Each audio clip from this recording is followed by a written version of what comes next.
Well, hello everybody, and welcome to the second anniversary of Life After 3D. Yes, it's been 2 years since I started this. So, what's changed? Well, first of all, let's have a little retrospective for just a few seconds of the very first video in the Life After 3D series. I think you'll agree that the production values went up a little bit. Here we go. Hello, and welcome to the very first episode of Life After 3D. Now, for those who are unaware, I'll give you the very short version. I've had to give up being a professional 3D modeler and 3D artist due to permanent nerve damage in both hands. Yeah, that was filmed upstairs in the back bedroom with a tiny little Canon camera, pocket camera that's behind me at the moment.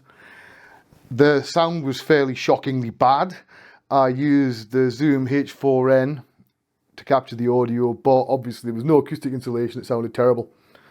And it was quite a somber video, really, when I started out, because I'd literally just finished a few days beforehand, because my hands had gone due to the nerve damage, my last ever professional 3D gig. And it hit me rather hard. I was out on a Friday night, and I was out on my own, as it would happen. And I'd assumed I would find out during the day when I was working that, well, you're done now. Because Fred and the people at Refuge knew it was my last ever 3D professional gig. They knew that going into that. It was the thing to do to make sure they knew about it. But of course I didn't take into account the time difference. So I was standing at the bar on a Friday night. And it came in saying, that's it, you're done. And I'm going to be honest, it hit me a lot harder than I let on at the time. And it still sort of cuts me up a bit because it's one of the very few things in life that I'm good at. And it started off a journey in these videos that has taken quite a few twists and turns. When I first became one of the populace, just another normal person, it was quite scary. And I was trying to find a way. First of all, I needed an income. Secondly, I needed something to focus on that would keep me interested enough that I wouldn't go crazy. So we tried all sorts of ideas, like making t-shirt designs. That bombed out. In fact, out of 150 designs, there are only 2 t-shirts in existence, and neither one was bought. They were just sample ones that I had printed for me. I thought, oh, well, maybe I should start doing stuff with a laser engraving machine. Then I looked at the price of not just a decent engraving setup, but also how much power they used, the fact if you're engraving glass, you've got to be careful, you need a proper workshop. That was out of my pocket, and still is. So that got killed before it started.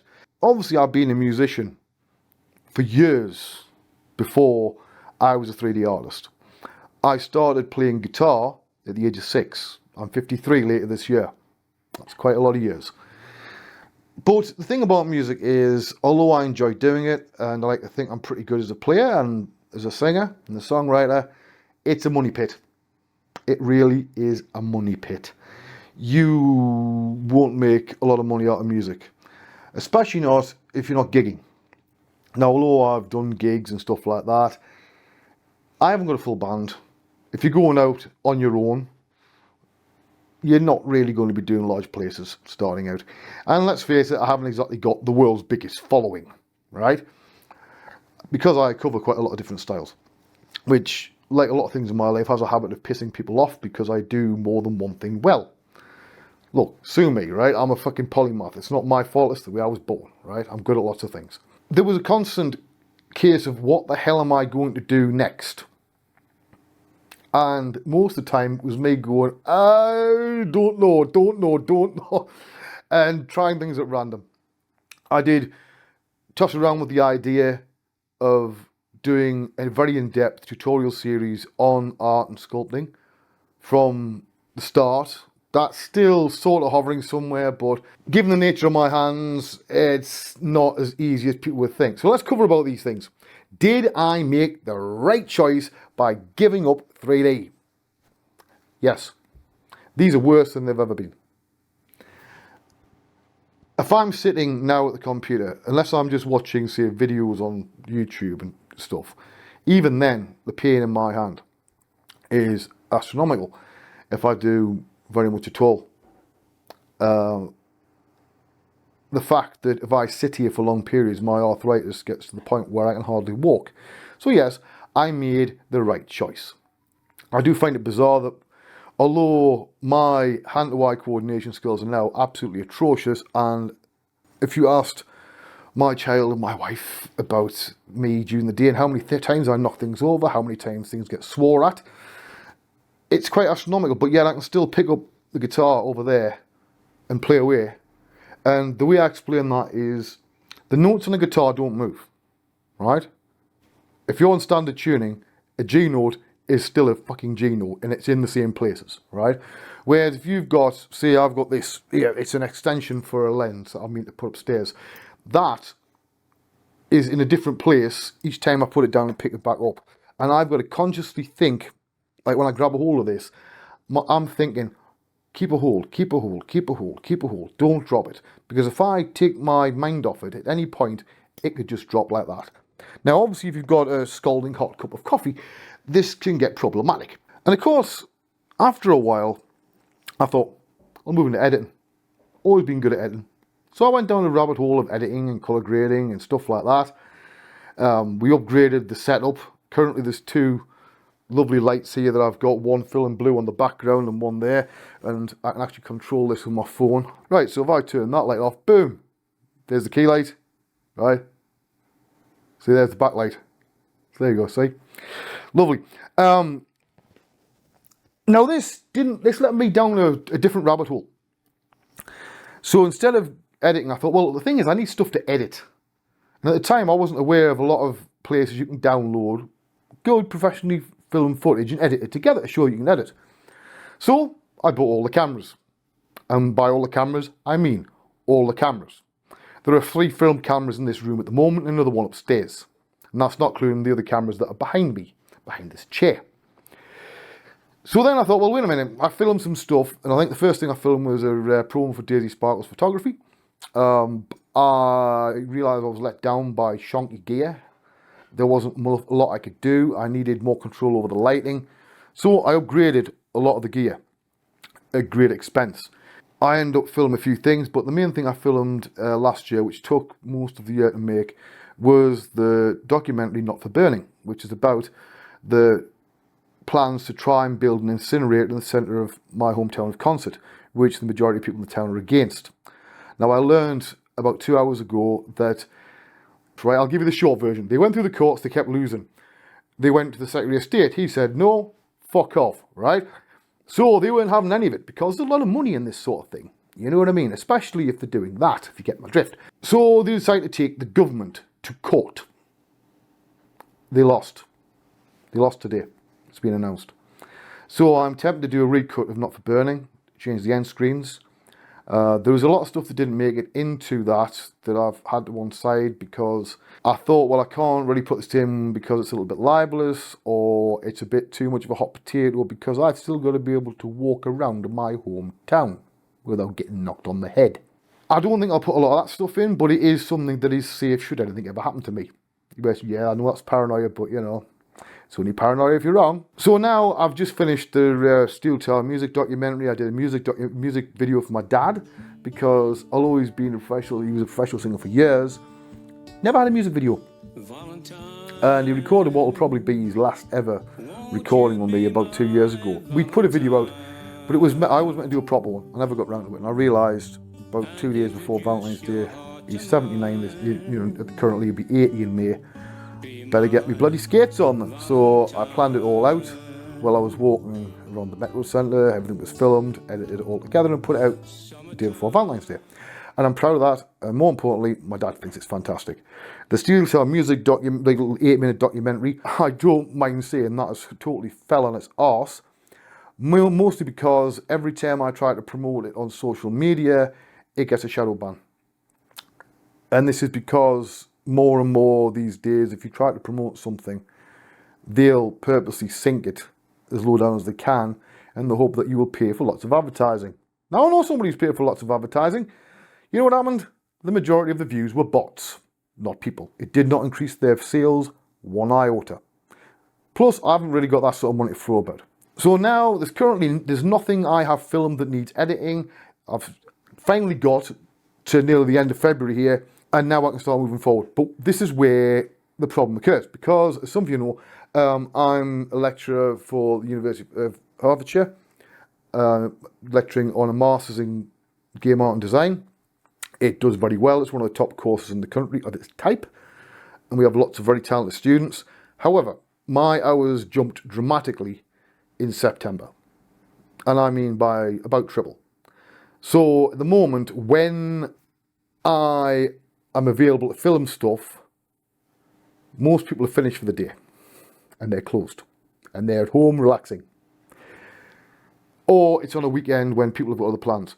So I've got to try and plan around this accordingly, but it also means I can't grow my business as fast as I want to, because I don't have the time that's spare to put in. I must prioritize my income, because that's what pays for all the nice shit, right? As well as paying for the bills. That's part of being an adult. I'm not the only person to fall into this whole thing, right? It's part of being an adult. I have some ideas. There's one documentary that's quite personal that I want to do around a business that my dad and his business partner had in the early 80s called Durham Brewery. That was a very interesting story. But because it was so close to the advent of the internet and its popularity, it's not been covered.